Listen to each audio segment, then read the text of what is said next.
Hello everyone, আমার পেজে আপনাদের সবাইকে স্বাগতম। সবাই কেমন আছেন?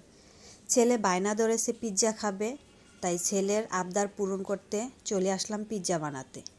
বাহির থেকে তো অনেকবার পিৎজা এনে খাওয়া হয়েছে, এমনকি রেস্টুরেন্টে গিয়েও পিৎজা খেয়েছি। ভাবলাম আজকে আমি নিজের হাতে পিৎজা বানাই, দেখি চেষ্টা করে হয় নাকি। ছেলের জন্য পিৎজা বানাতে চলে আসলাম। হয়তো রেস্টুরেন্টের মতো পিৎজা হবে না, কিন্তু একটু চেষ্টা করতে ক্ষতি কী, তাই না? পিৎজার ডোটা আমি আগেই রেডি করে রেখেছিলাম। এখানে আমি সাথে ব্যবহার করেছি রান্না করা মুরগির মাংস, কাঁচামরিচ, ক্যাপসিকাম, পেঁয়াজ এবং চিজ। সব কিছু দিয়ে আমি সুন্দরভাবে পিৎজাটা সাজিয়ে নিয়েছি।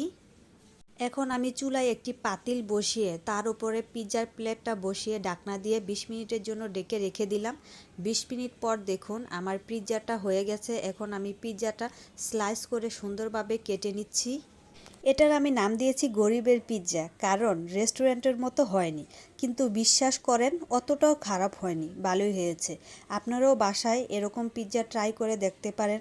দেখা হবে অন্য কোনো ভিডিওতে। ভালো থাকবেন সবাই। আল্লাহ হাফেজ।